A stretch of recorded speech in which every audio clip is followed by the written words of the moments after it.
Welcome to the Deep Dive. We take your sources, we dig in, and hopefully pull out those golden nuggets of knowledge for you. Today we're diving into, well, a really fascinating personal story. It kind of challenges some deep assumptions about living frugally. We usually praise being thrifty, right? Pinching pennies, saving up. It's seen as a virtue. Yeah. But our source material today talks about a dark side to extreme frugality, something you don't hear about often.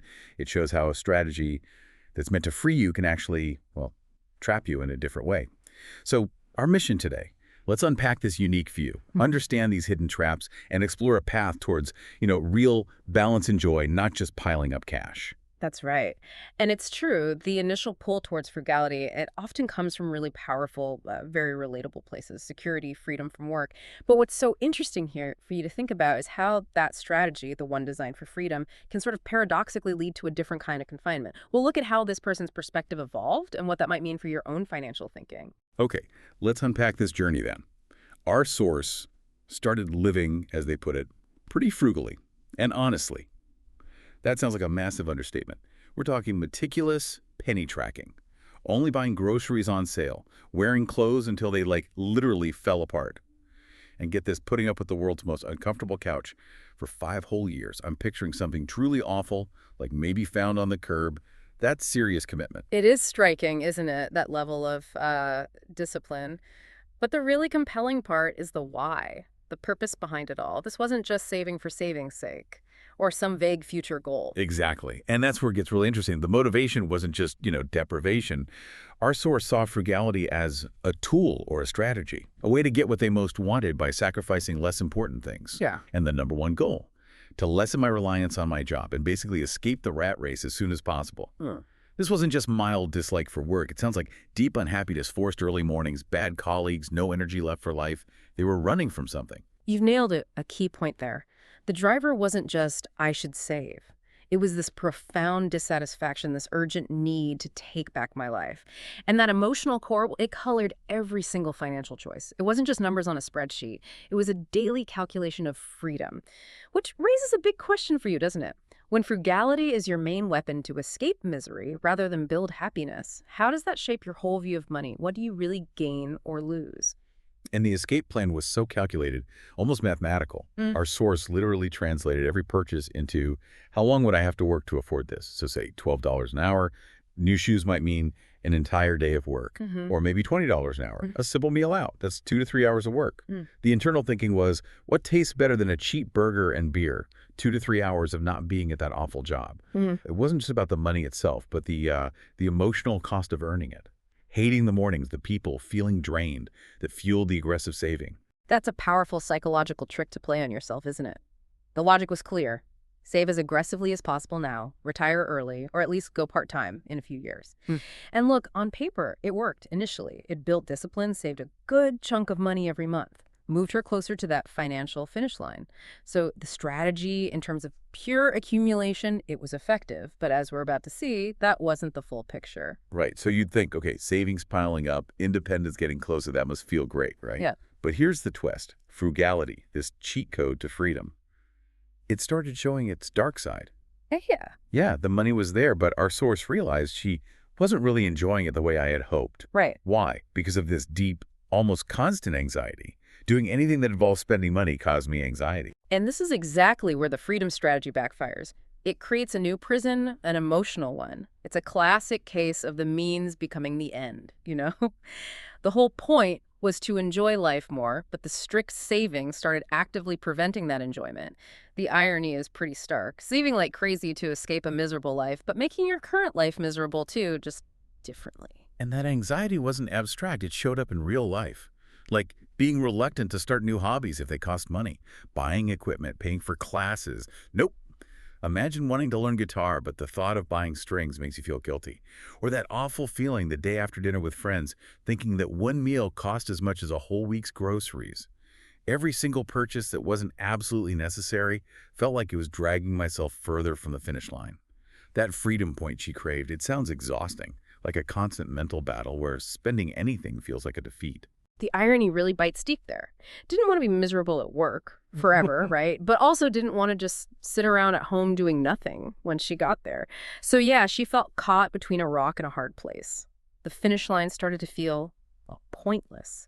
Because enjoying life seemed to require spending, and spending caused that crippling anxiety.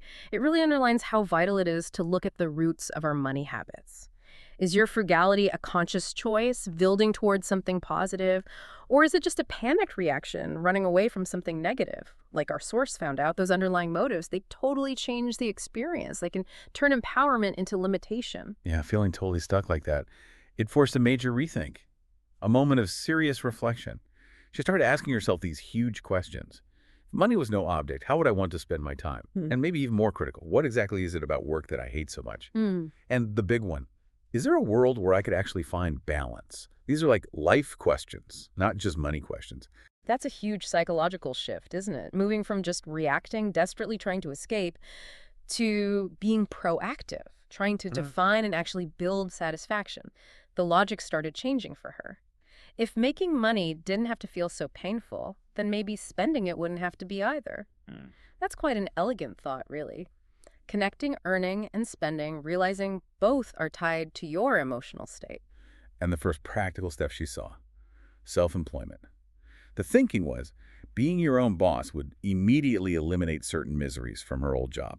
Things like being micromanaged, forced schedules, having what was it, a cat salary, which I loved, or needing permission for everything, like taking a day off. Just the idea of setting her own hours, not waking up at the ass crack of dawn, that was a massive relief in itself. It sounds like she realized freedom wasn't just about the money you have, but also about how you earn it. Precisely. For her, self-employment looked like the path back to control, to autonomy. That's what was missing. Now, obviously, for many people, self-employment brings its own set of anxieties, right? Unpredictable income, no benefits, the sheer workload, the whole hustle thing. But what's compelling here is that for her, the potential control and alignment seemed to outweigh those downsides. It shifted work from dread to possibility. But importantly, she also found out pretty quickly it wasn't an instant fix. Not all sunshine and rainbows, etc. Initially, she was working as hard or harder than before and felt even more burnt out because the type of work wasn't right yet. Which brings up that key question lots of entrepreneurs wrestle with. What does freedom at work really mean? Is it just being the boss? Or is it about the nature of the work itself, how it fits you? Right. So back to the drawing board, digging deeper into those big questions. And this led her to this brilliant idea, the perfect self-employment venture. She pictured it like a Venn diagram, the sweet spot in the middle. On one side, things you find reasonably enjoyable, or at least tolerable. On the other side, things that pay you enough to justify putting up with the less tolerable parts. Oh. It's about finding your specific intersection. Skills, interests, personality. Designing your work life, not just finding a job. That's a totally different way to think about careers, isn't it? And it wasn't just theory for her. It meant really looking inward. What drained her? What activities gave her that flow state, even if unpaid? That Venn diagram idea forces you past what job can I get to what life do I want my work to support. It pushes you to think about your energy, your skills, and where they meet market value, even in small ways at first. And that deeper look led to a huge realization. She'd been tackling work and money completely backwards.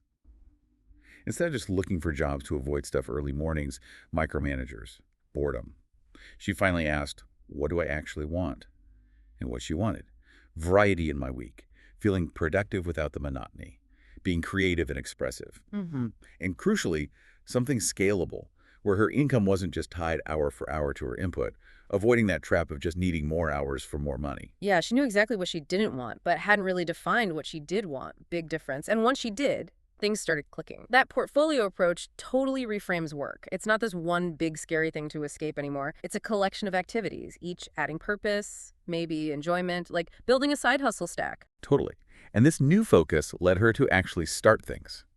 A bunch of different side hustles, she says. Buying and selling on Facebook Marketplace, teaching beginner guitar, and, yep, started the YouTube channel that became our source material. The aim wasn't instant riches from one thing. It was about variety, creativity, and the freedom to maybe scale up what felt best later on.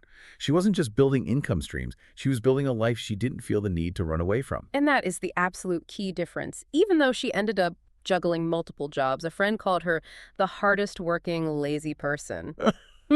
Which just perfectly captures the shift, doesn't it? The lack of monotony, the control over how she worked.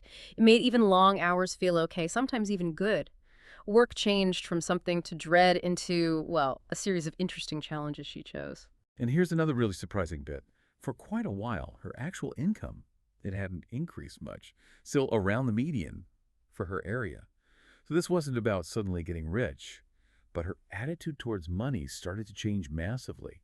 She no longer felt anxiety about day-to-day purchases. She stopped hesitating to spend money on things that bring me joy. It wasn't about making more money initially. It was about the way she was making it, the control she felt.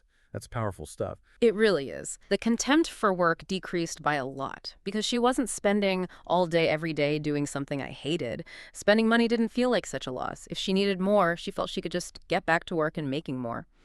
And that highlights something crucial about self-employment, or even a good side hustle. That option to earn more when you need or want to. It gives you this huge sense of security and control, even if you don't always exercise it, just knowing it's there. It's a psychological safety net that a fixed salary in a job you hate might not provide. That's why she suggests even people with regular jobs might benefit from a small side business, not for the millions, but for that feeling of optionality, that buffer. Okay, so what did all this mean for frugality itself? Because she still considers herself somewhat frugal, or at least conscientious about my spending. Yeah. She still avoids waste, buys sales, compares prices, cooks almost all meals at home, does her own yard work, cleans her house, tracks spending. I mean, on the surface, a lot of those habits sound just like the old hyper-frugal days. So what actually changed? This is where you see the real transformation. And it's such an important point for you, our listeners. The outside actions, the frugal habits, yeah, they might look similar, but the internal experience, totally different. It's not driven by fear and escape anymore. It's driven by conscious choice, maybe even joy. The mental weight is just gone. Exactly. The feeling is completely different now. Like, if something breaks or wears out, I replace it. No more suffering with broken stuff. If I go out for the evening and I spend $50 or even $100, I enjoy myself and I don't fret about it. The guilt vanished. If I want to try a new hobby, I do. Doors are open now. Exploration is okay. And yes, I did ultimately get rid of that terrible couch and get a new one. That's almost symbolic, isn't it? Getting rid of the uncomfortable thing you forced yourself to endure. Total liberation from that old mindset. It absolutely is symbolic.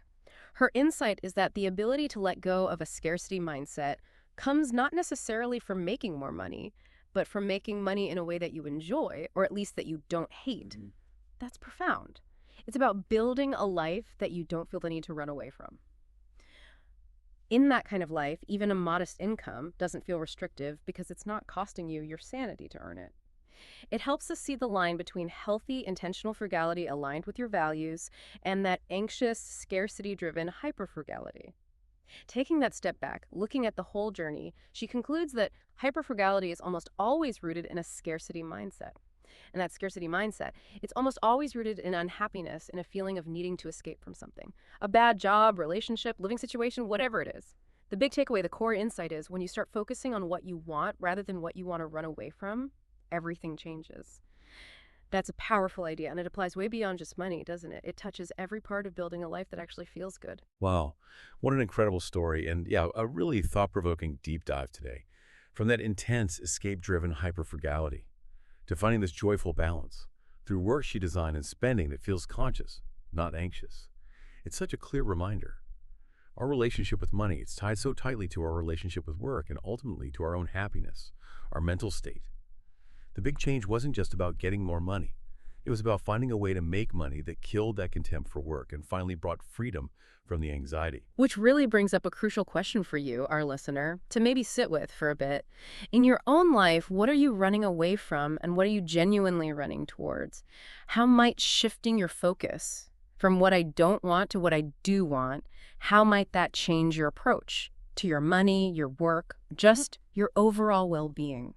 Maybe take a moment to consider if any of your current habits, financial or otherwise, might be rooted in that subconscious need to escape something, rather than a conscious, maybe even joyful choice to build the life you truly want to live. As our source discovered that distinction, it can make all the difference in the world. We really hope this deep dive is giving you some fresh perspectives, maybe a new way to look at your own journey with money and life. Thanks so much for joining us.